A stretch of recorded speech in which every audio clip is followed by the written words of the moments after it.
Just when you have a hankering for butter pecan ice cream, you don't get that with Ben & Jerry's. You get Pecan Resist. We'll talk about this new flavor. The folks in the caravans, Trump says they will not get amnesty, but how realistic is that? A lot of people talking about the words nationalism and being a nationalist. What do those two words actually mean? Hello there, Terry here on Think America, where we reason first and then converse. I'm Terry Gilbert. This is America's Radio Town Hall. I invite real people to the microphone from all across the nation to join me as I present to them thought-provoking conversation starters on all things Americana. We welcome Greg this week. Gregory, he is in the hospitality business, and he is in service industry / hospitality, to be specific. And Susan is a small craft pilot. Hello, Greg. Nice to have you. Hi, Terry. Thanks for having me. You bet. And Susan, nice to have you. Thank you, Terry. Nice to be here. All right, let's get to it. A lot of people are talking about these words nationalism and being a nationalist. Now, it came to the forefront before the election, I would say, when the midterm election, when President Trump called himself a nationalist, and then the left pounced on that, saying that that was code for being a white nationalist. In other words, Trump is a racist, and this was his symbol to folks in his rallies that he is with them if they are racist or white nationalists. Now, when Trump this past week, Susan, went to France, even President Macron of France took a swipe at him during the ceremony on Armistice Day, and he linked nationalistic and nationalism and nationalist with being not patriotic. I thought that was bizarre. The word national, maybe something got lost in the translation, Susan, but the word nationalist does not mean not patriotic. It's not synonymous. They're two separate things. So I thought, well, what is President Macron actually trying to say here? He basically says, if you're so much for your nation, then you're not for others in the world. Now, with that, as he qualified it, maybe there is some element with Trump and that explanation. I don't buy it wholeheartedly at all, but that's how President Macron sees it. How do you see it?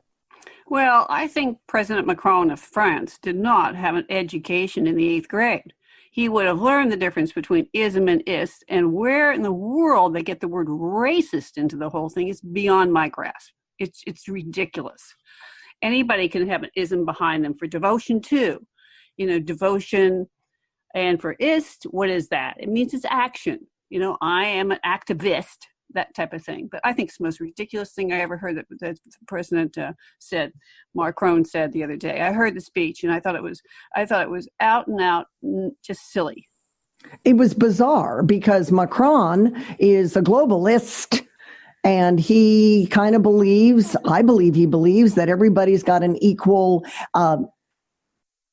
contribution to the world. They don't. And President Trump is trying in his presidency to put America first and has said so on the campaign and since he's been in office. Gregory, I don't think there's anything pejorative nor benign about the word per se. It's just a word.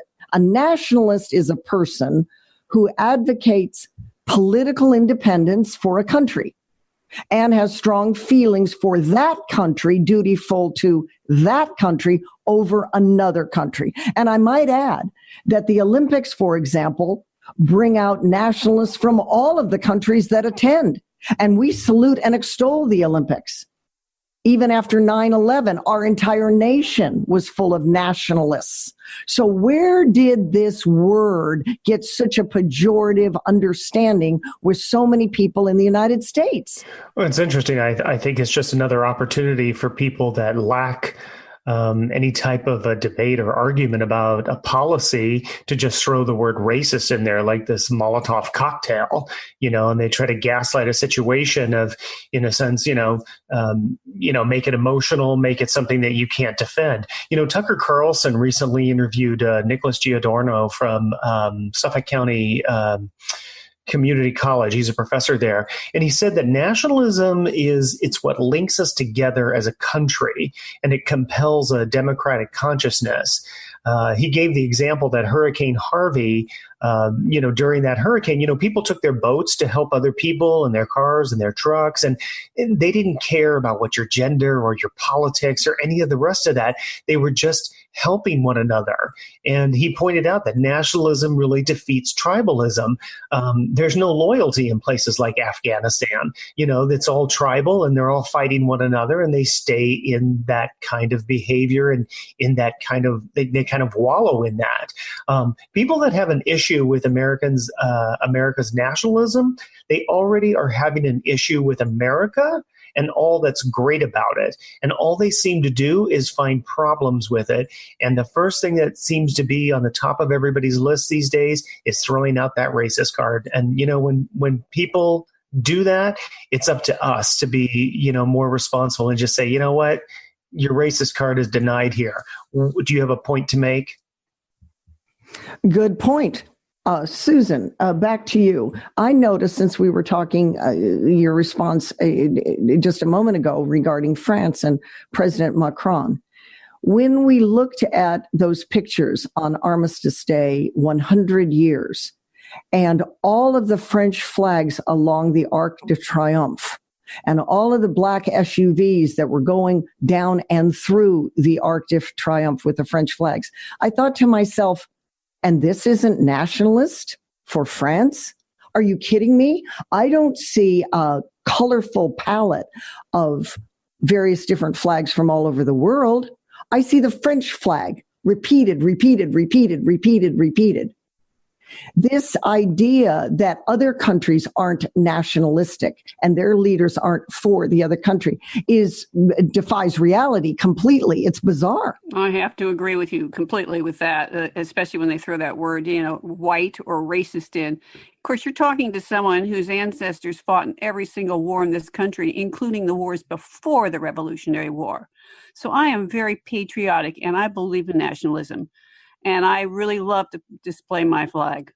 So when someone starts with this other just smut, it has to go away. Do you think President Trump, talk about taking swipes, in other shows we've talked about how President Trump doesn't let a swipe that comes to him come back without a punch in the face. I kind of think this would have been a perfect time, not on the day, but maybe the next day or so after the ceremony, to say or tweet out, I'm not sure what President Macron was getting at. He's a nationalist for France, as in Merkel is for Germany. And by the way, wasn't it the United States of America that helped bail out France in 2 wars, Gregory?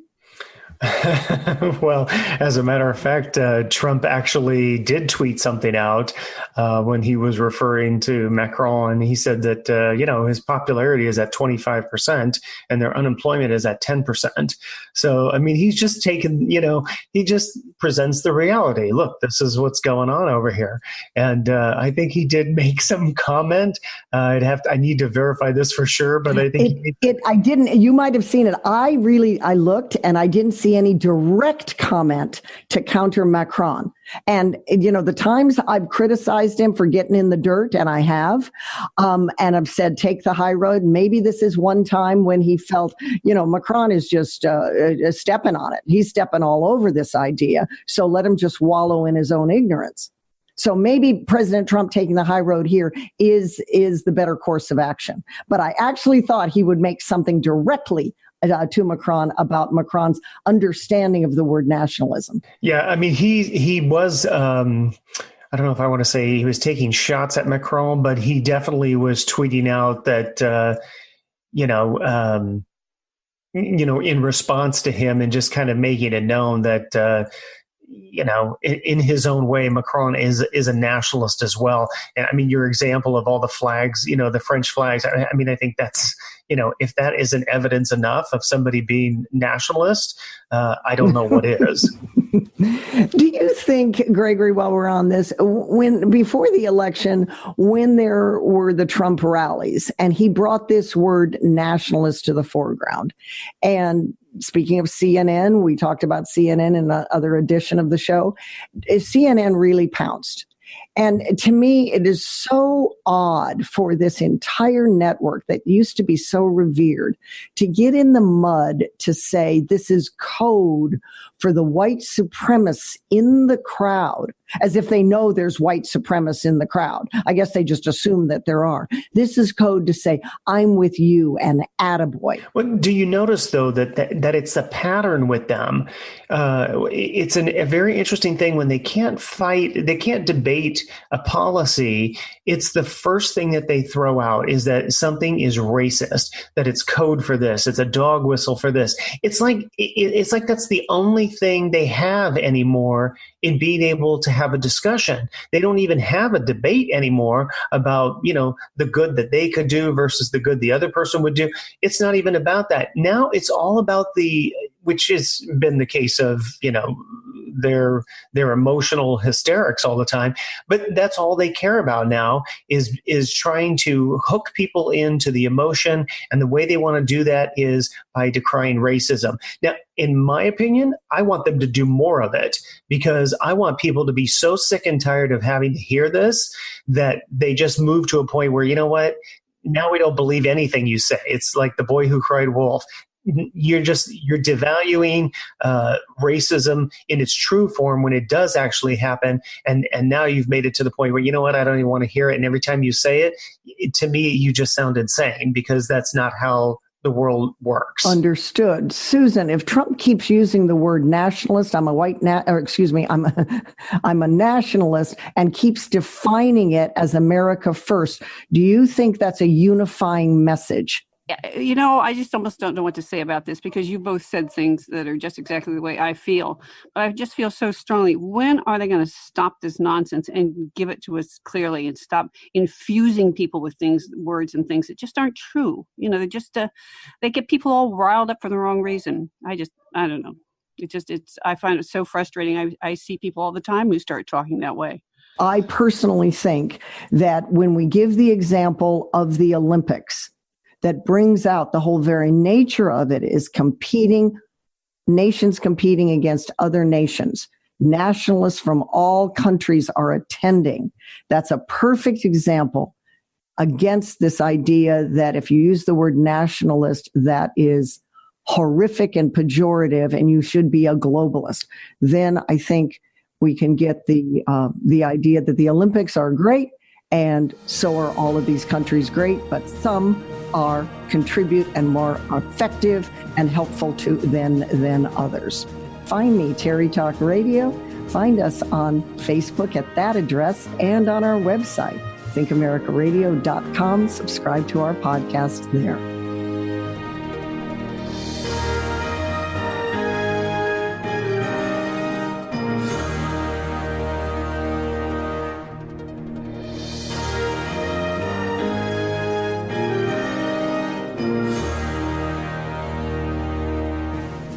You're listening to Think America, reason first, then converse. Just when you have a hankering for butter pecan ice cream and there is none, there is another ice cream through Ben & Jerry's anyway. It's called Pecan Resist. And this is their way, and they've done this in the past, of showing disapproval to certain policies, and in this case, the Trump administration in general. They have rebranded one of their flavors as Pecan Resist, which is a play on, yes, we can resist. In case you don't know much about Ben & Jerry's, they have been boycotted before, and many people have already said they're going to be boycotting this new flavor, and it's their effort anyway to resist the Pecan Resist ice cream. Is it smart for a company to do this? Gregory, I'll start with you. It's very interesting to me to see this trend over the last couple of years.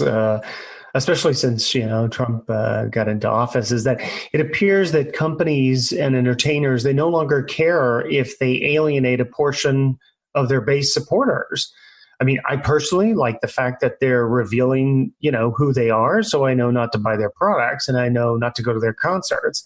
But the short-sighted aspect of it is that, all of these loyal followers that you've had before, this is a one, Trump will be in for 4 to 8 years and then we move on. But your supporters and your customers, they're more of a lifetime, right? And it seems kind of short-sighted to me. I think my mom used to say, you cut your nose off to spite your face. Entertainers, they entertain, ice cream people, they make ice cream. Listen, I don't go to see their shows and I don't buy their products so that I can hear them wax ignorantly about politics. Susan, Ben Cohen and Jerry Greenfield have long been into progressive social and political activism. They make no bones about that. When Obama was in office, they said that they would have an Obama-inspired ice cream called Yes Pecan, as in yes, we can. And so I think it should come as no surprise that we have Pecan resist, as in yes, we can resist. I'm with Greg that when you do this, it's a problem in the long run. If you want everyday Americans to eat your goods, in this case, have your ice cream, or maybe you just want a certain niche to have your ice cream and the rest of them boycott and you love the publicity. When Bernie Sanders was running, they had something called Bernie's Yearning ice cream, and it was a reference to Bernie Sanders and wealth distribution. Good move to have such a narrow following for the long haul, or bad economically? I think it's absolutely stupid. I mean, who cares? Who in the world's going to go, I'm going to get Ben and Jerry's ice cream because I don't like Trump? I mean, what are we talking about here? Besides, Ben and Jerry's ice cream has long been passé. Nobody beats a path to their door anymore. So I just say, what are you guys doing? Burying yourself? Fine, do so. There's a lot of ice cream. It's in my supermarket, and I see people grab it. And as a matter of fact, about a week ago, right before at the election week, they were grabbing it. I was in the supermarket. It's interesting on the Bernie's Yearning. I was thinking at the time when that came out, that ice cream was solid mint. And there was a 1% disc of chocolate on top. And the subtlety was that they were the 1%ers that had the chocolate on top. But I thought that was actually kind of upside down, because if the 1%ers have all the money, the ice cream itself should be maybe vanilla and not green mint, kind of like vanilla would be a whiteout of money. And then I thought they should put a mint green dollop on top to represent all of those that had the wealth. So they're trying to be clever, Gregory, but I think I outsmarted them with my idea of the Bernie's Yearning. How about Jerry's Garcia? I just think it's kind of interesting that in retrospect, all the stuff that came out about Bernie Sanders and all the wealth that he had. So, I mean, who was he really, who was he really representing? And I'm with Susan. I started laughing at her response because I thought it was funny. She thinks this is stupid, and I think it's stupid as well. I just think these people, they just have some drive or need, I don't know what it is, to insert themselves into these conversations or into these political things. And frankly, I mean, fewer and fewer people care. I mean, wasn't that kind of the trend in the midterms, that all the celebrities that went out there, like Taylor Swift and Beyonce, that were supporting their candidates, all their candidates lost? I think people are tired of this. Well, not only that, it reminds me so much of Nike and the Take a Knee, Gregory. Yes. You take a knee and Nike. Why in the world would Nike inject itself in all of this and side then with all the knee takers? It's just bad for business. And the NFL, too, when they were weak and they didn't make a decision, it's bad for business, Susan. Yeah, well, you know what? Most of their CEOs are 25 these days and 30. They don't think, and they never had civics. They don't know what they're doing, but they think they're clever. And I know a lot of people do not like anything done to the flag and how you feel about it because you don't like something else. Well, Ben and Jerry's in our American system, they can make a product and market the product however they want to. That's free enterprise. But I think you can be too woke and you can get broke too. So I'll leave it at that. We'll be right back on Think America. Find us at thinkamericaradio.com.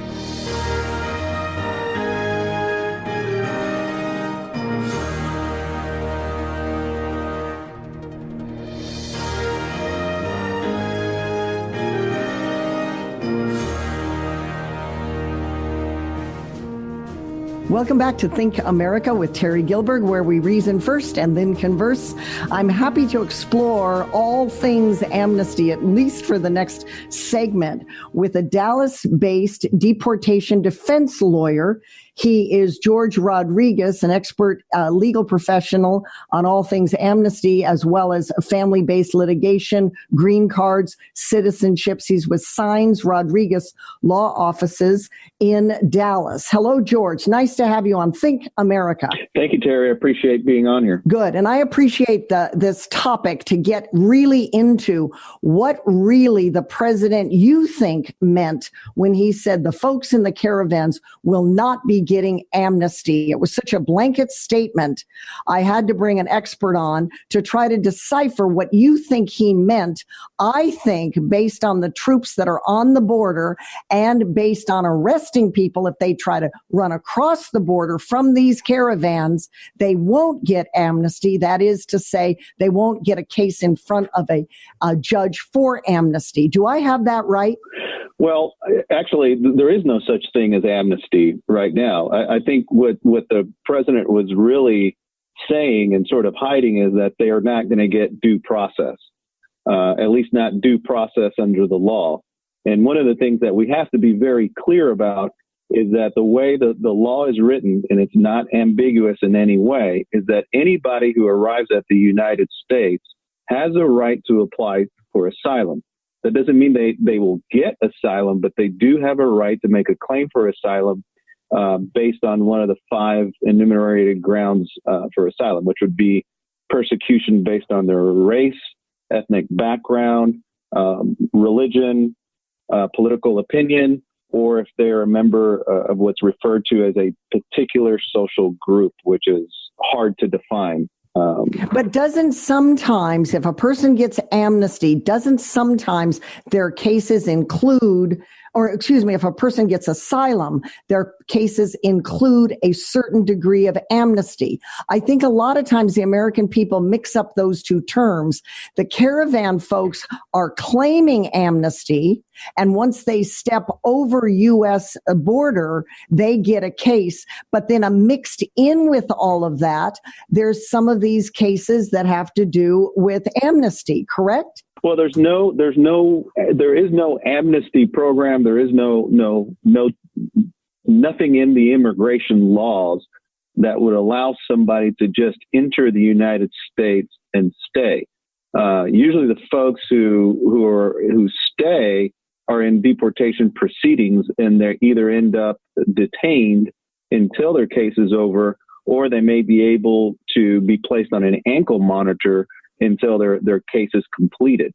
But they've got to, once they get before an immigration judge, they've got to prove to an immigration judge that there is some legal way for them to remain inside of the United States.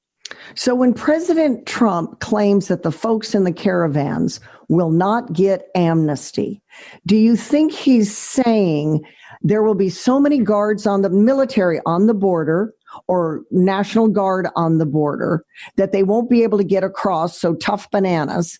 And if they try to get across and put even their pinky over the line, they will be arrested. But I was under the understanding that if they even put their pinky or big toe across the line, they are, by our U.S. law, entitled to an immigration judge under amnesty. Is that right? Well, actually, not necessarily, because you are not legally within the United States especially the way that the system is being set up now, where they're forcing them into the ports of entry until you are allowed through the port of entry and processed by the Customs and Border Patrol officers. So theoretically, for instance, this morning on the ICE website, on the Department of Homeland Security website, they've announced how they're preparing. They're shutting down some of the northbound lanes at San Isidro Bridge and Otay Mesa outside of San Diego, and preparing for the caravan to come through those lanes to process them at the port of entry. So a Border Patrol officer could stop you, even though you may be physically in the United States, and turn you back around without you ever being able to make a claim for asylum. Where is the body of the caravan now? Do you know, George? I know that some of it has fizzled out in Mexico City, but where is it presently? They're about 1,500 miles away from the U.S. border. They're heading along the Pacific coast area of Mexico, heading towards Tijuana or San Diego, I guess it would be the better way to phrase that. And that's why we're seeing right now how they're preparing the San Diego ports of entry for the caravan to arrive. And we're probably looking at about maybe 3,000 people that will get there, with the folks who have, sort of dissipated and gone different directions. They're moving a little faster than they've moved before, because up to Mexico City, it was mostly by foot. And I think they were moving like maybe 30 miles a day or something like that. But now what's being reported is that they're catching rides with flatbed trucks, or even trucks where they keep livestock like pigs and chickens and things like that. And they're just getting onto those and getting as far as they can, and then trying to hitch a ride on the next form of transportation that they can find. And how many from where you sit in Texas, since you're so involved in all of this, how many are actually in the caravan at this point? Can you give us a head count or the latest? Well, it looks like right now the bigger group is about 3,000. There's another group of about 1,000 behind them who are trying to reach Mexico City. A lot of them have kind of broken off. Some have actually taken up Mexico's offer of applying for asylum and have been given a 45-day work visa while they're being processed. So my guesstimate right now is we're looking at about 3,000 moving up the western side of Mexico. Mm-hmm. Is Trump? I think right now they're on their way to Guadalajara is where they're going. All right. So rough terms, you expect about 3,000 into that Tijuana area and up to San Diego. Is that what you're saying? Yes, that's exactly it. All right. All right. Is that a national security issue, as Trump has said it is? Not really. I mean, the Customs and Border Patrol, their own statistics show that they can process average processing of about 1,600 individuals coming into the United States. So if we're looking at 3,000, it's double the numbers, but it's not unmanageable. And now we're looking. I think the crisis is being created by our militarization of the border and the way that we're dealing with this. We've got over 5,000 troops sitting at the border and mixed in with Customs and Border Patrol as well. And we have a very professional military, but this could lead to incidents because they're trained for war. They're not trained to process, Well, that would be my next question. And we're getting down to about 2 minutes left, maybe 90 seconds left. You don't anticipate any shooting at the border, do you? Or maybe pellet guns used, pepper spray, tasers? How do you think, if there's a rush at the border, how do you think it will be handled? Hopefully there is no shooting, but I mean, just the optics of it are horrific when you see the concertina wire and you see how things are being laid out and the presence of the military. It's almost as if we're expecting an army to invade the United States, when basically what we have is a bunch of impoverished people, mostly children and women, trying to seek refuge in the United States. We don't know, how the military will respond. They will defend themselves if they feel they're under attack. We don't know how their training has taken place in terms of what happens if masses of people just rush the border and try to run past you. And that could lead to bloodshed, unnecessary bloodshed, which would look terrible on our country. And all right. The optics would be horrific. We're running out of time, George. You want to give out a website in case folks want to reach you? SRALawonline.com. S as in Sam, R as in Robert, A as in Apple, lawonline.com. George Rodrigues, legal expert professional on all things amnesty, family-based litigation, deportation, green card citizenship, and all the rest having to do with illegal and legal immigration. Thank you, George.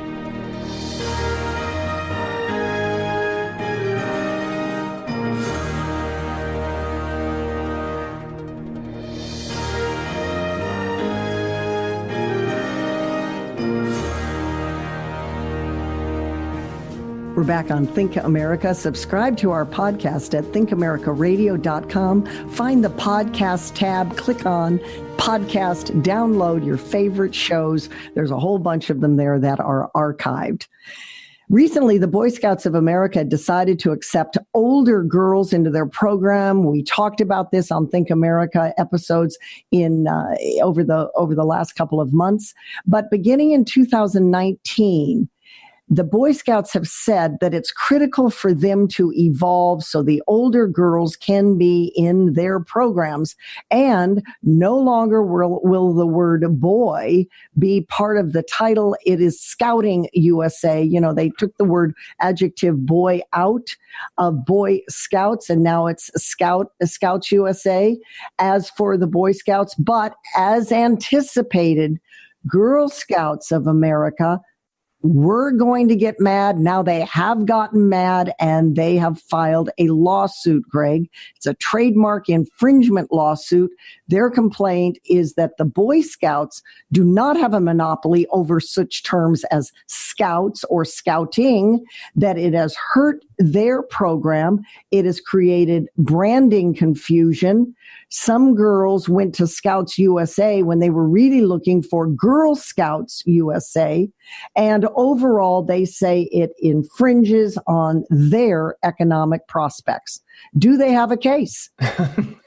You know, it's interesting. It seems like it's political correctness gone wild, right? Everyone's trying so desperately to avoid the certain gender-specific language, and all the while, nobody is acknowledging the reality. There are men, there are women. A cat is not a dog, and a dog is not a cat.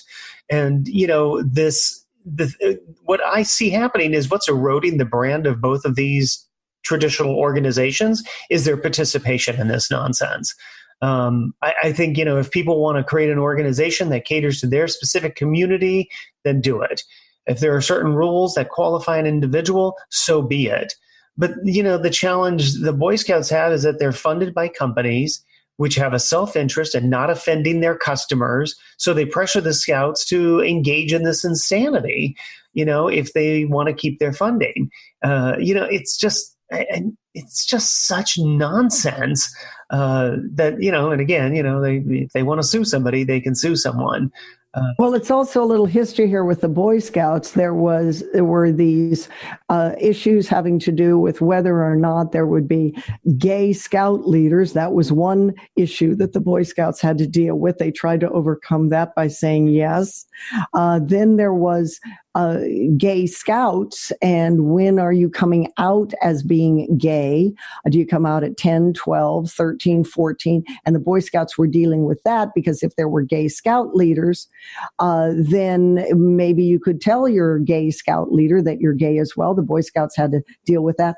But the one that really tipped it for the Girl Scouts was a New Jersey case where a mom said that her daughter, I'm getting the genders mixed up. Her daughter at 5 years old was really a boy, and that she liked playing with trucks, and she liked having a baseball bat and so forth. And so she wanted to be in the Boy Scouts, and dang it, the Boy Scouts are going to take my daughter, a girl, who one day will be transgendered. And a New Jersey affiliate, for lack of a better word, said okay, and it was run up the flagpole to Boy Scouts USA, and by God, the Boy Scouts caved, Susan. Well, you know what I think this is all about? I think this is all about the Boy Scouts wanting to get in on the Girl Scouts cookie sales. You know? This is where the money is. We all know that. Besides, I think it was 2 weeks ago, I was at the supermarket and the Boy Scouts were outside selling something. What were they selling? Unpopped popcorn. That doesn't hold a leg to the Girl Scout cookies. And we all know it. And besides, what's this older girls get to come in? That's kind of creepy. Well, and I don't know what it means, older girls. Does that mean 13, 14? Are they older? What about 16, 15, 16, high school? It's all, I'm with Greg and I'm with you, Susan. It's all this mishmash. It's PC run amok. If the Boy Scouts of America would have stood up and said, look, we are the Boy Scouts of America. We're not sort of transgender. We're not gay scouts. This is what we are. You don't like it, lump it. This is who we are. And we're fine with being a smaller organization. And so some of the donors can go pound sand, but they didn't. Again, it reminds me of the problems the NFL had. It reminds me of the problems, of course, with Ben and Jerry's and so forth. I'll give you the last one remaining. A minute that we have, Gregory.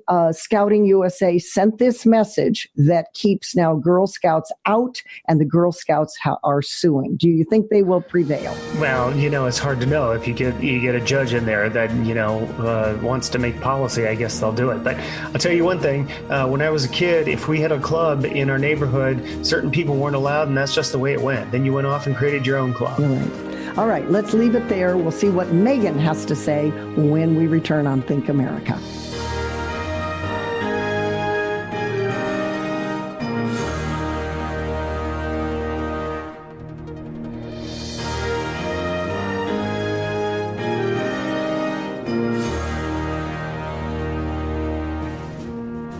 Megan joins us back on the program as we're talking about the Boy Scouts of America, the Girl Scouts of America.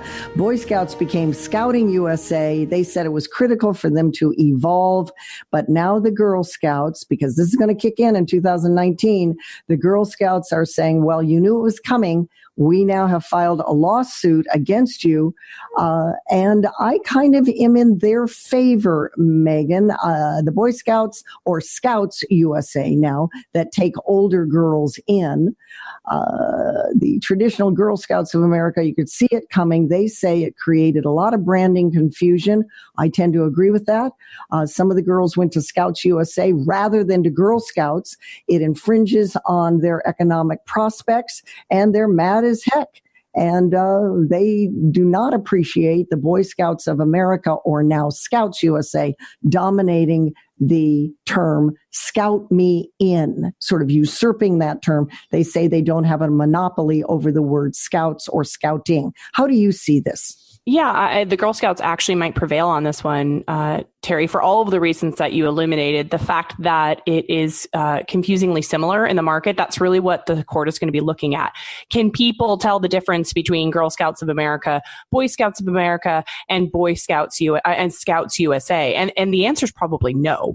And especially since if they are able to actually produce evidence, that's a big deal here, right? If they're able to produce evidence that some of the Girl Scouts or some of these young girls actually signed up for the wrong program because of this confusion, it's going to support this idea that by utilizing this in the same space. So here's the difference. The difference is that Girl Scouts of America has been trademarked in a very specific way. It is for serving girls. And Boy Scouts of America has been trademarked in serving boys. Once Boy Scouts of America went into providing the same services, but to girls, then they are treading on the protection that the Girl Scouts of America have registered with the United States Patent and Trademark Office. So that's they're probably going to be able to prevail. The issue becomes whether or not the word scouts is going to be able to be used, whether it's considered what we call a disclaimed term, which means that it's something that's used so much in plain language that we can't actually trademark it. We can't protect it. If you go to the USPTO's website, you could actually look at some of the trademarks that are out there. There are a ton of names that have the word scouts in it. Sunshine Scouts, Night Scouts, HCC Scout, Data Scout. So that's going to be the uphill battle for them, is saying that this particular name, Scout, that they aren't going to be able to use this because it might confuse people in the market. So I don't know how Scouts USA is going to overcome that issue.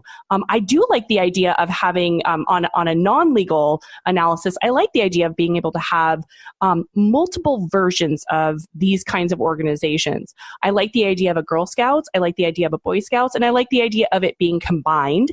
I do feel like there is room in the market for all three and providing all kinds of services. But I think actually Girl Scouts of America might prevail on this lawsuit in particular.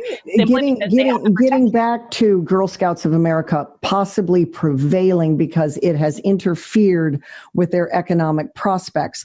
I tend to agree with you on that. But then if the Boy Scouts or former Boy Scouts prevail on the branding of the word Scout Me In or Scouts USA, then doesn't that sort of negate the initial idea of a lawsuit anyway, and we're back to square one? Well, it's going to be not necessarily the term, it's going to be the term and how it's used. So whenever you are trademarking a name, you have to trademark it in a very specific class, right? So let's say, for instance, my last name is Porth. I can go ahead and trademark Porth in a very specific class, but I can't do it around the world no matter what's being offered.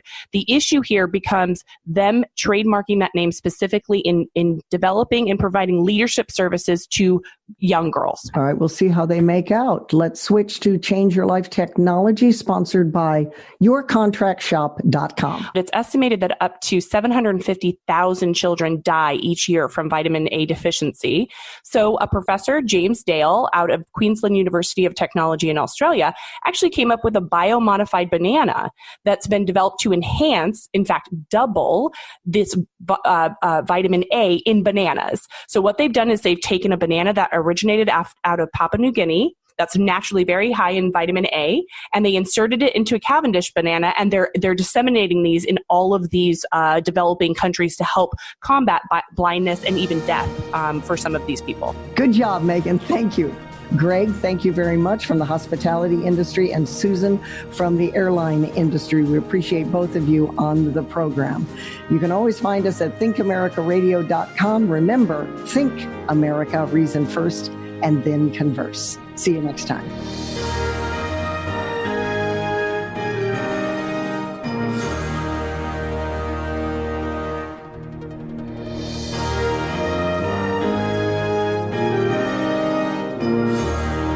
Can being the office mom keep you from being promoted? Who takes the notes at the meeting? We'll talk about this straight ahead. Is there an affordable way of getting elected to office when you don't have any money? There is. Plus, my interview with chart-topping superstar and Grammy Award winner, singer-songwriter Steve Tyrell. Straight ahead on Think America.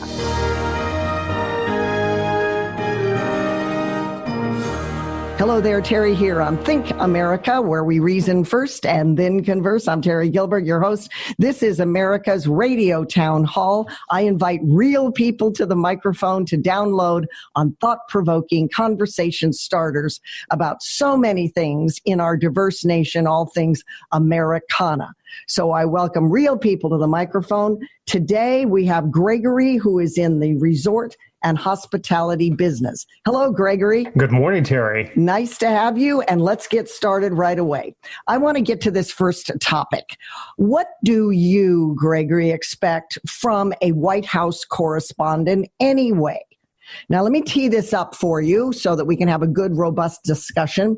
This past week, CNN decided that they were going to file a formal lawsuit against the White House and President Trump and staffers and the press secretary for the White House for banning their White House correspondent, one of them anyway, from CNN, who's known as Jim Acosta, on the grounds of First Amendment and Fifth Amendment. Fifth Amendment, in case listening audience doesn't know, is the Due Process Amendment. And they demand that Secret Service security credentials be reinstated.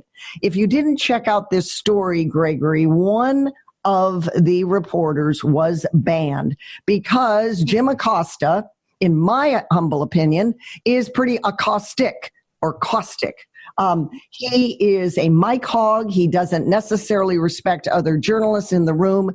The standard is, Gregory, that you're supposed to have one question and one follow-up and then sit down. But he doesn't do that. Not only does he ask multiple questions, when he gets a tete-a-tete with Sarah Sanders, then he starts grandstanding. So let me ask you, as a normal American citizen, everyday American citizen in the hospitality business, what do you think should be the hospitable White House correspondent role? I say just common manners and go by the rules. Well, absolutely. And what's interesting is, I guess he's also he's naming Sarah Sanders as a defendant in the case, and he's also naming, I guess, the Secret Service agent that took his pass. I mean, this guy's all over the place. Years ago, my dad had said to me, the great thing about America is that anybody can sue anybody else. Which I think is pretty hilarious. And in this case, I think the same is true. What's most startling about this is the lack of respect that not only Acosta reveals, but the majority of these reporters that are in this press pool. There was an interesting story with Dana Perino recently where she talked about this particular incident and said, most of the other reporters in the press pool, they don't even like Acosta. And they do think that he's a mic hog, like you were mentioning. But they're not willing to stand up. I mean, in this day and age of Trump hating, people that support Trump, or at least support just the rules being enforced, don't want anything that they're doing to reveal that, in any way, leans towards something that would be correct and accurate in terms of managing something with Trump. Honestly, I think that the president was actually more kind than what Costa probably deserved. But I agree with you. You get one question, one follow-up, and then you sit down. I mean, there was another, April? I don't remember her last name. She just stood up and started asking questions. Well, this is the free-for-all right, that regrettably is now in the White House. And it's, in my opinion, a back and forth who started it first. But everybody is throwing sand in the sandbox, and this is not good. But the standard used to be, if you were senior, like a Helen Thomas, for example, she got front row toward the left as you look toward the podium, or as I think what they say, stage left, or is it stage right? I kind of forget. Stage right, I guess. And so she was considered senior emeritus, and they would defer to her, Gregory, because she had that status. Now, sometimes if it was in the event of getting the story, she might elaborate a bit. But for the most part, she never had to stand up. She didn't have to wave and sort of through the air elbow her way to get attention because she had earned that front spot. On the other side of the aisle is where Jim Acosta gets to sit. Now, he's been with the White House approximately, if memory serves, 5 years with badges. So it's not like he is an emeritus like the great Helen Thomas was. All right. And so this idea of standing up, grandstanding, being a media hog, even though he's the media mic hog, I'm going to hold this microphone. And in the effort to get the story, I am going to press and I'm going to continue the back and forth, whether it's Sarah Sanders or others. Trump made the mistake, in my opinion, of calling on Acosta on, when was it, November 7th or 8th or whatever that date was. And to do that, that in my opinion is, I mean, they're just inches away from each other. So the president, I don't think, should have done that, because Acosta is take the bait in his mind, and Trump, who is a street dog fighter, as we all know, and love that about him in terms of getting stuff done in legislation and so forth and moving the nation forward, he takes the bait, and that was a mistake. Well, it's a kind of, there's something interesting about that exchange, though, that I continue to really admire about Trump, is that he doesn't mind jumping into the fray because it's always revealing something about the other person. I mean, I find this remarkable in every press conference, people, when they're going after him, he simply responds in such a way that gets them basically to show who they are. And in the case of this, obviously, that was true. And the reporter that stood up, whose name I don't recall, stood up right after him, tried to defend him, and Trump went after him as well. I mean, he sat there and go, "Oh yeah, you're too okay, yeah, you're not that great either," or something to that effect.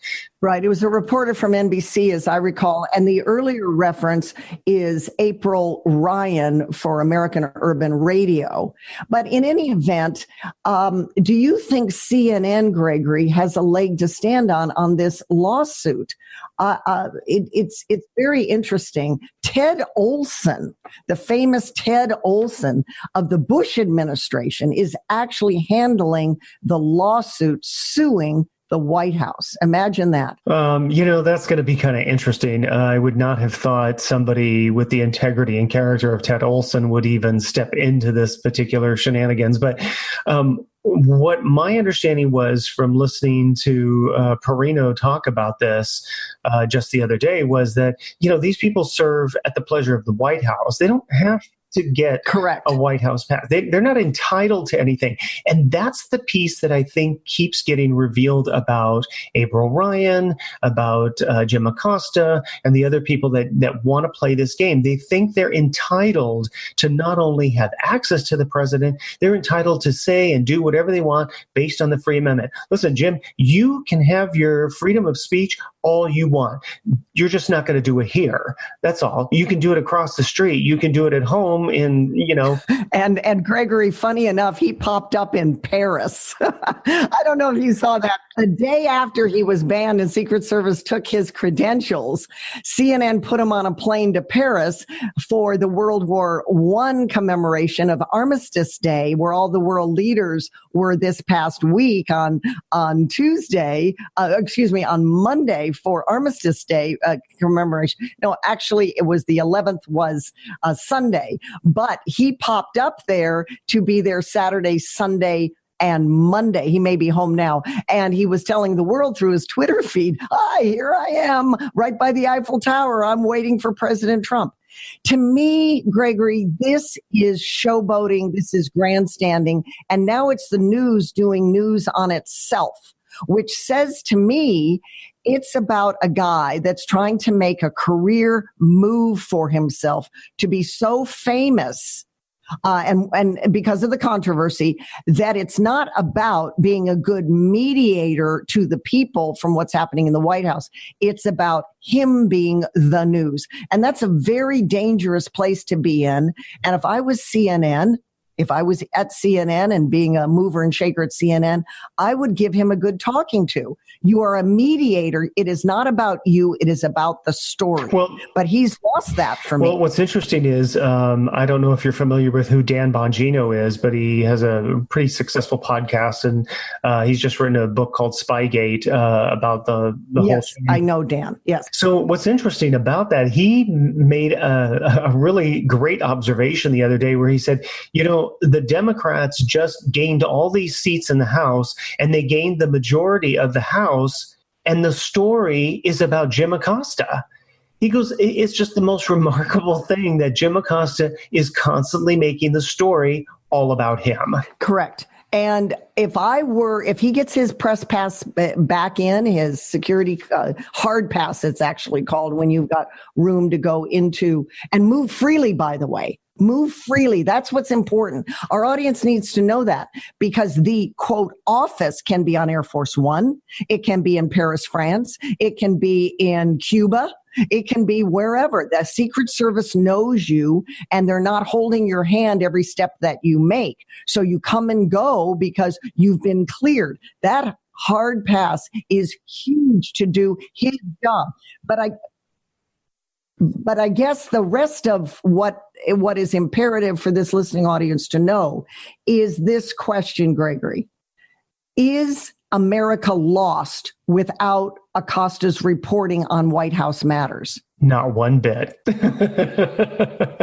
No, we could do without him. Wherever he goes, he should only stay there. Mm-hmm. All right. So do you think they're going to win this lawsuit or lose the lawsuit? No, I think as Sarah Sanders has mentioned before, it's just a grandstanding lawsuit. I mean, it's just to draw attention to it. But I think the thing that is so brilliant every time about the Trump administration is they do not back down. They're not going to have any of it. This is the administration they want. They're going to run it the way they want. And what will wind up happening is things will get revealed about him and about CNN that they never anticipated. Yeah, I agree with that. And I long for the days when, even though Helen Thomas was very steely-eyed and stern-faced and was unamused by most press secretaries, still, she was not a mic hog. And if we could just get back to that, let me sit down, raise my hand, answer when called on, and everybody's going to get the story anyway. Your question isn't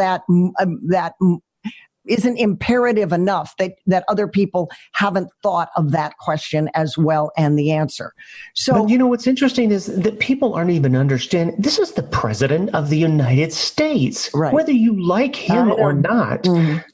Have some respect. It's the office. We need to leave it there, Gregory. Hold on now while we transition to topic number 2 with our audience. You're listening to Think America. You can find me, Terry Talk Radio. That's my code on Facebook, and our podcast at thinkamericaradio.com. Subscribe to it for all of our archived shows. We'll be right back.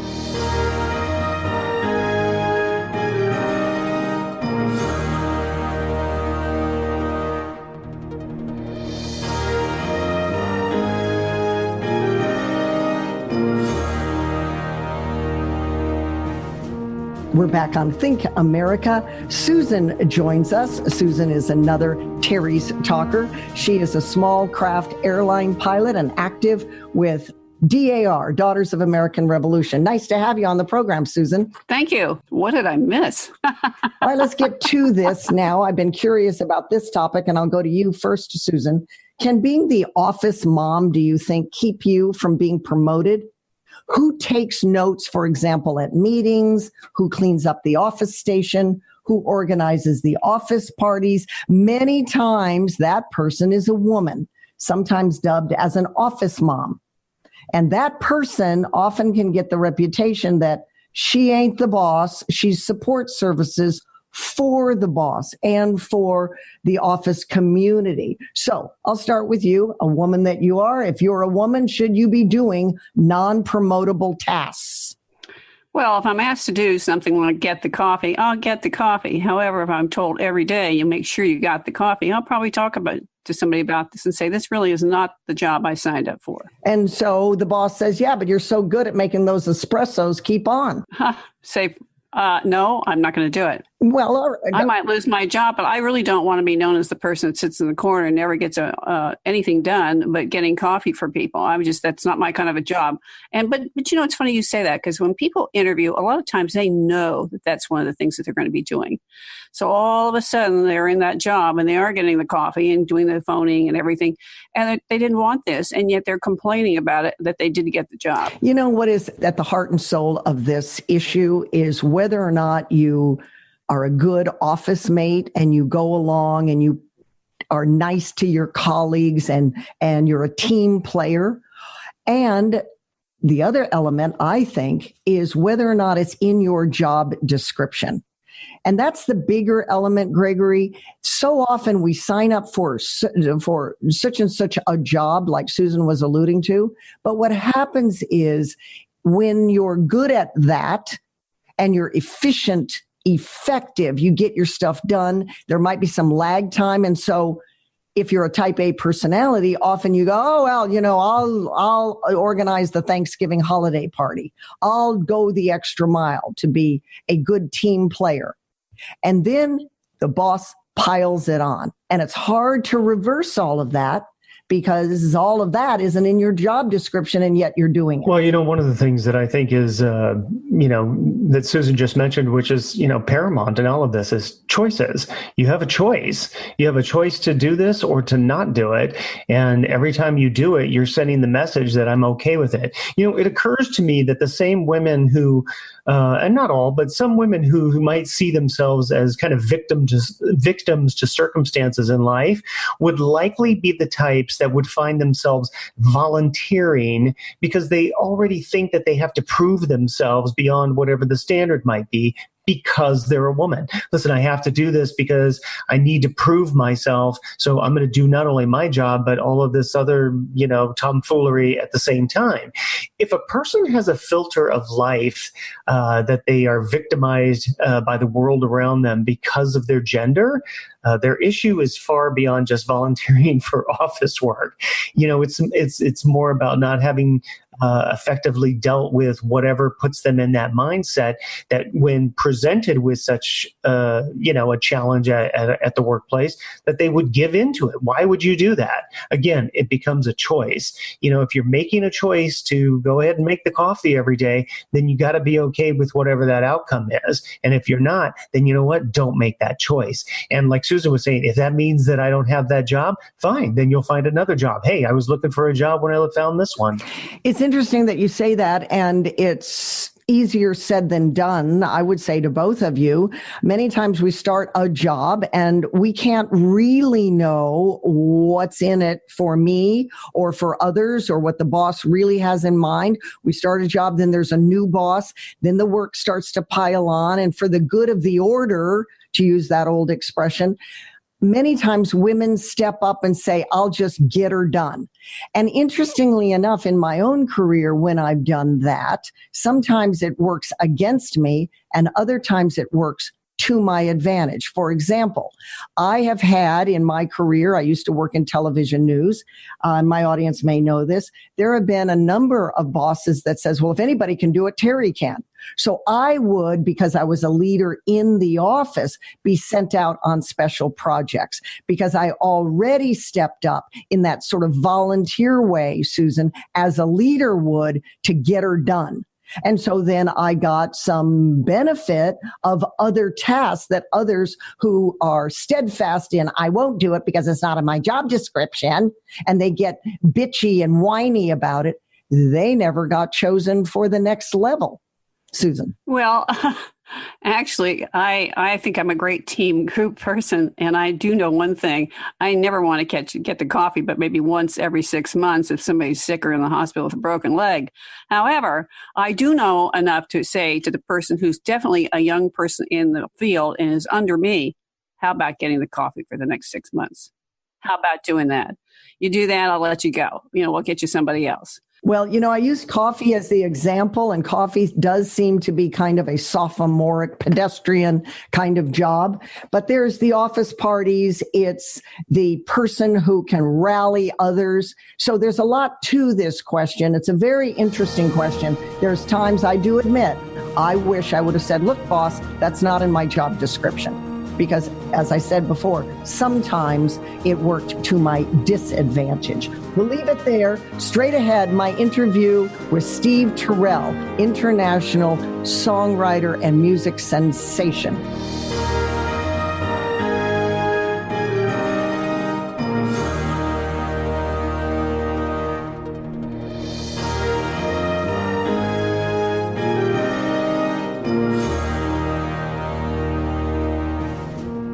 Welcome back to Think America with Terry Gilberg. This is America's Radio Town Hall. Transitioning now, I want to bring to the microphone a chart-topping superstar.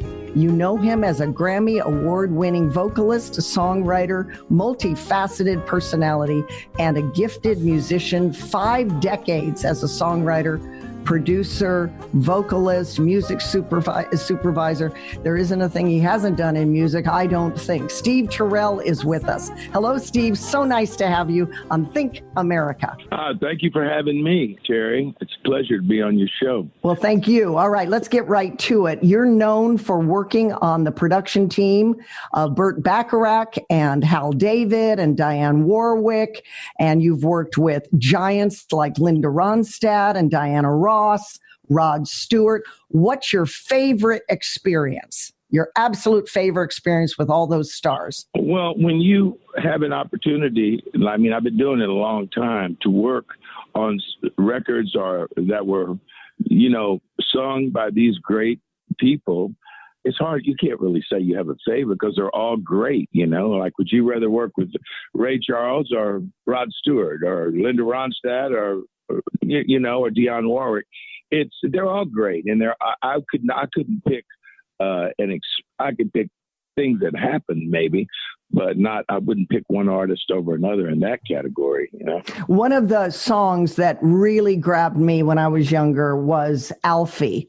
I just loved that song. And the other one, of course, was The Way You Look Tonight from Father of the Bride. Can you talk about those two? Alfie became what Burt Bacharach and Hal David consider their very best song.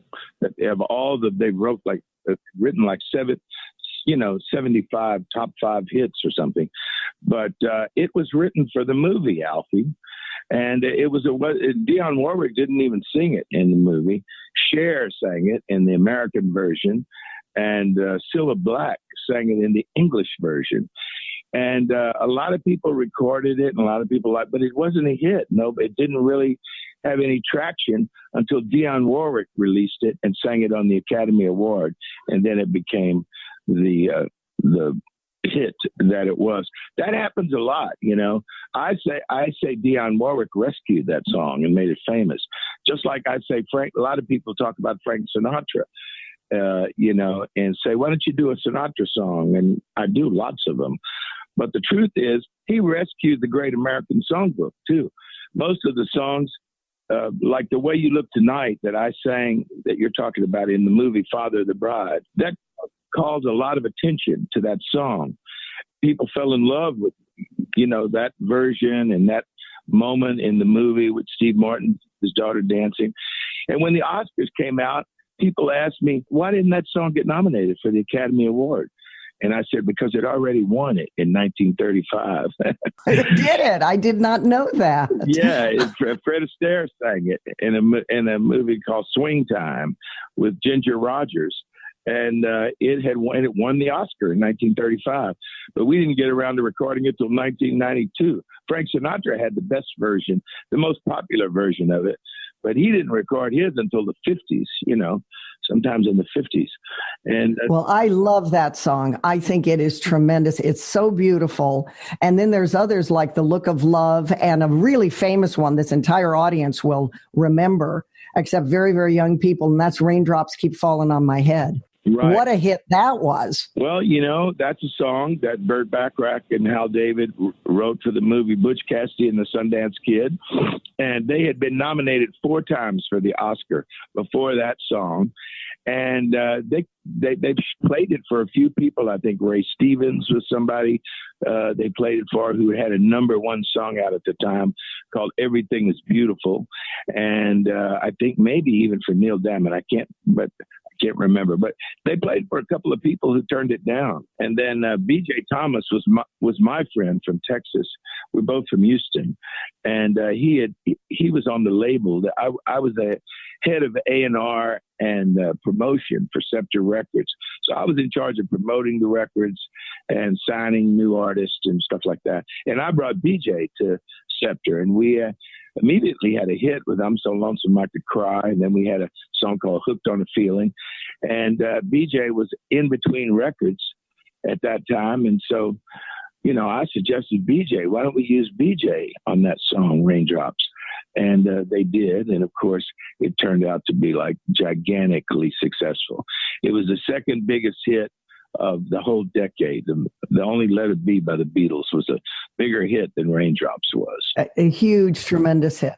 You've also performed for presidents, Clinton and Bush, and you performed for Prince Charles. Is that all accurate? Yeah, it's accurate. And Donald Trump, too. Is that right? Yeah, I played his Red Cross Gala at Mar-a-Lago a few years ago. So I've sung for 3 of the last 4 presidents, you know. And you started in music at 19, correct? Right. That's true. I moved to New York at 19. I got a job working for this company, Scepter Records. And it was and Burt Bacharach and Hal David and Dionne Warwick were just getting started. Dionne was on the label. And so I worked on all her records in some degree, you know, as I tried to get them on the radio as a promotion man. I made suggestions as an A&R man of songs like Alfie and things like that she would record, and other people had already recorded them. But once Dionne recorded them, they became big hits. Well, she sang Promises, but that song in Promises, I'll Never Fall in Love Again, that was the same kind of thing. Many people had recorded it, and then when Dionne recorded it, it was a huge hit, you know. Well, so let me segue from all of that, which is an enormous resume, to where you think the music business is today. And I'll give my bias. I don't think it's very good, frankly. There aren't a lot of memorable songs. There's artists, of course, but really memorable songs that are classics that will stand the test of time. I think currently it falls short, Steve. Oh, very short. And there's a lot of reasons for it. I think pop culture in general falls short. We're not living in an era where you have to learn music. I mean, the people that wrote these songs were masters at songwriting. You know, Jerome Kern, that most people learned from Jerome Kern. Even Cole Porter looked up to him. And Burt Bacharach is a musical genius. So when you hear Kanye West say he's a musical genius, you want to drop the phone and die laughing, you know? I mean, their music is not like, you know, the classic. These people wrote songs. They wrote beautiful lyrics and beautiful melodies. And now a kid gets a computer and he can sample, 2 bars from somebody else's song and make it play over and over again, and then basically do some what they think is poetry. Some of it is poetry, but just talk over it, and that's a new genre. And I don't think that will ever compare to the songs that were written. You know, I don't either. I think you're absolutely right. We're down to a minute, and I want you to tell our audience what you're doing right now with this new Burt Bacharach album. Well, this is my Back to Bacharach album came out 10 years ago, and the record company decided I should put, you know, some more songs on it and make a 21-song edition, and that's what this is. And it's really, there were so many songs I wanted to do, so they thought this would be a good idea to re-release Back to Bacharach and add like 10 more songs to it, and that's what it is. It's a 21-song edition, and I'm very proud of it. I just got back from Italy, too, by the way, which I have a 4-year residency there, and it's such a blast. You can go on my website and check it out. I do like 4 weeks, 2 weeks, but every year in Italy, in Tuscany. And then, of course, I opened at the Cafe Carlisle. This is my 14th year. So I took over for Bobby Short in 2005. Well, you have such a beautiful career and such a beautiful voice. You are so extraordinarily talented. Get your website out for the folks to hear, and then we'll say goodbye with an invitation to come back. Okay, thank you, Terry. It's SteveTyrell.com. SteveTyrell.com. Is that correct? Yes. Yeah, the great Steve Tyrell, multifaceted, gifted musician, 5 decades as a songwriter, producer, vocalist, and music supervisor on all of those hits. We appreciate your time on the air. Be right back.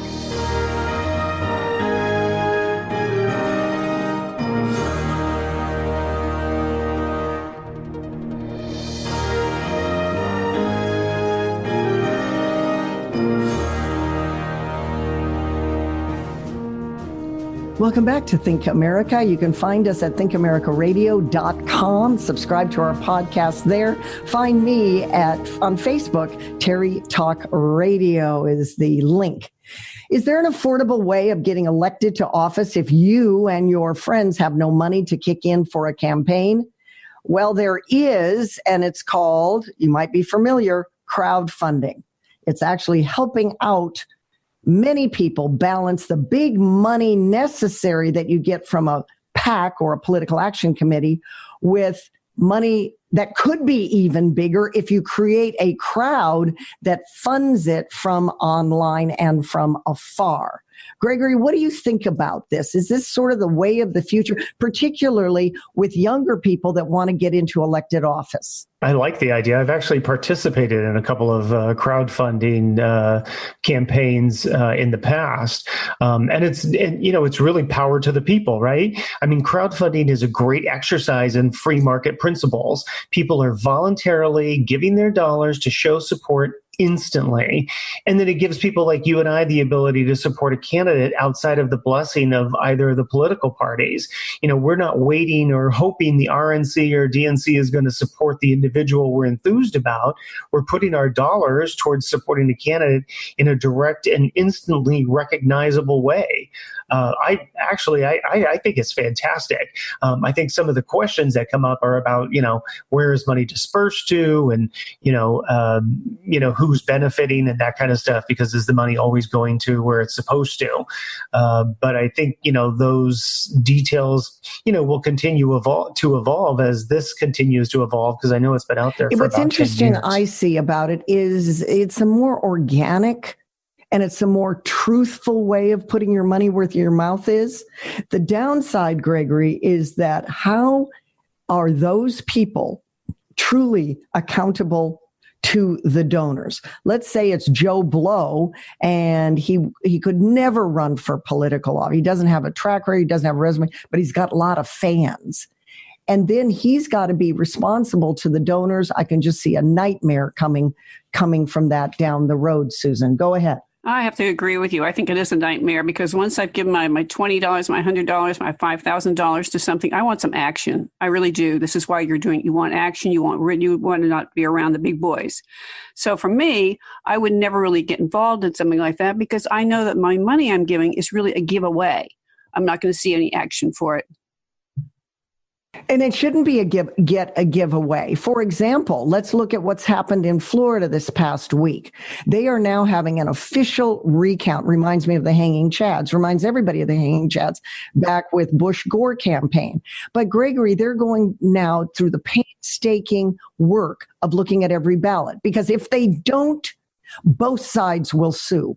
Why? Because they're accountable to the people who put money in those PACs. We are at such a high level of business with our politics, not just from a state point of view, but from a national point of view too, that people want, just like Susan said, accountability for where they put their money. And if you are putting $2,700 behind a candidate, you want that candidate to win.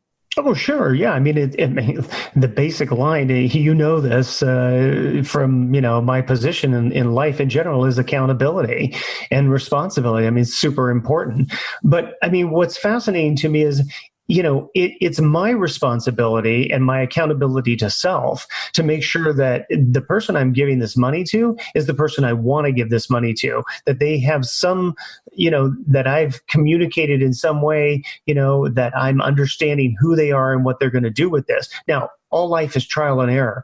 Could I give my $25 to somebody and they squander it? Absolutely. But you know what? That's just a lesson for me. You know what? I'm not entitled to anything. I think the problem with all money in all these situations is the minute money becomes involved with something, everyone feels entitled to something, and they're not seeing it as risk, reward, trial, and error. Yeah, I'm going to give my money to something. Hopefully it works out the way I want. If it doesn't, you know what? I got to own it. I got to own it that I did not, invest in the right investment, blah, blah, blah, that kind of stuff. Mm-hmm. Susan, down to a minute, how do you see that? Should the donors just chill a little bit, as Greg is suggesting? Yeah, they can chill a little bit. I mean, it's like the lottery. You buy a lottery ticket, you're probably not going to win. Exactly. And I think that's sort of like a lottery too. You give them $25, you're going to never see it. They're all going to go out to Starbucks because they're poor and indigent. They don't know what to do. So that's my thought. Right. However, I love crowdfunding. If you want to throw your money, give a credit card on the internet. Yeah, be responsible for that, and don't think that you're going to necessarily be able to move mountains with it. You're just part of the donor pack. And I'm with you, Susan. It's a little bit more like the lottery, frankly. People donate to feel good all the time. They do. That's right. That's right. All right. We'll hear what Megan has to say when we return. You're listening to Think America with Terry Gilbert. Be right back.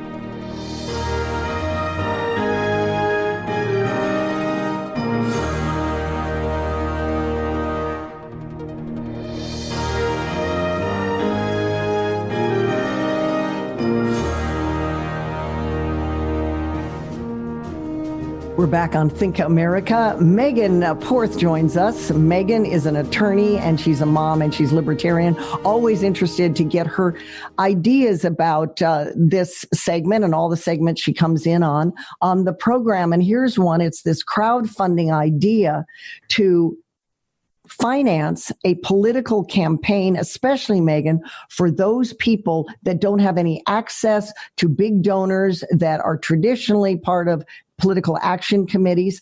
They're young upstarts. They want to get into politics, but they know it's a big boy game. They don't have big boy money, so they're throwing their effort out into the internet to see who might finance them because maybe they're popular on their website.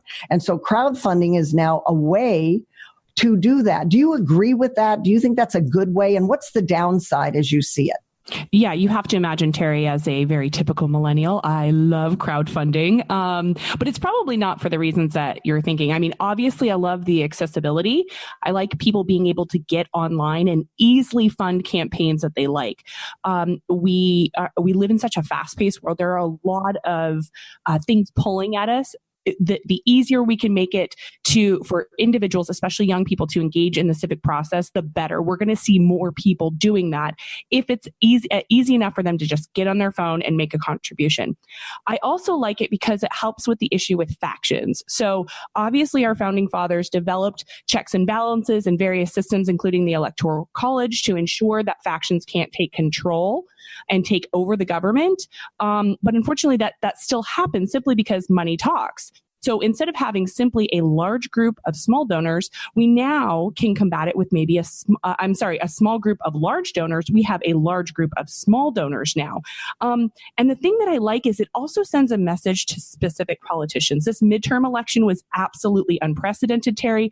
And the reason is because we had a younger generation getting involved finally. It's sending messages to certain people. And not only that, but we're closing the gap. We're seeing people having to come to work together in the middle. If some of these states like Arizona and Texas, who are normally and traditionally a red state, have flipped a couple of seats, then maybe some of the people will start working across the aisle. They're saying this is a tangible and meaningful representation of our constituents' views. Now, of course, the downside is any kind of corruption, but we have that already. It's not like this will open up corruption. Obviously, confirming that each donor has not maxed out their limit is part of what our campaign financing laws are there to do. They aren't very good, regardless. I'm not expecting them to be very good, but this is how we balance out the playing field. Free market's response to Citizens United. I have a lot of millennials who are really upset about that case, Terry, and I tell them, then get to the market. Then you go and fund your candidates then. And I think this is the free market's response. Thank God it's the free market and not the government, Terry. Thank you for not passing a law. Yes, I agree with all of that. And if you don't like it, you be part of the change philosophy. An individual person, though, that might really not be qualified, might really not have an academic background enough to really sustain a political career or even jumpstart it, is doing crowdfunding. So, and while the idea is fabulous, I'm on board with that. What do you see as them being, how do you see them, Megan, being accountable to these donors, whereby it might be just a popularity contest? Yeah, and we actually have that issue presented many, many times. This is not something that's going to. I mean, when that was the same exact argument that was posed against Donald Trump. He doesn't have the. But do we want more of it? Yes, and in fact, that is what the House was modeled after. It was modeled after the House of Commons. It is common people like you and me, Terry, who need to come in and give our opinion. Whether someone thinks we're qualified or not, an academic, we still have opinions. All right, let's leave it there. That's right. You're exactly right. Switching gears, what have you got on board for Change Your Life Technology, sponsored by yourcontractshop.com? Well, Terry, there are approximately 17.2% of Americans over the age of 40, which I'm now finding is becoming increasingly younger as I get older, have cataracts that are bad enough to cause blindness. This is a big deal, and tens of millions of people around the world. So fortunately, and as you know, cataract surgery is actually really dangerous. They have to open up the eye. By exposing the eye to the air, it actually increases the likelihood of more cataracts. So they are looking at a natural chemical called Lanosterol, Lanosterol, that has been identified that could hold promise that one day cataracts can actually be simply dissolved with a drop. It's very promising. They've only tested it on dogs so far, but we're waiting for successful trials in humans. Thank you, Megan, and thank you to Gregory from the hospitality business with his input, and Susan, who is active with Daughters of the American Revolution. We will be back with another edition of Think America with Terry Gilbert. Remember, reason first and then converse.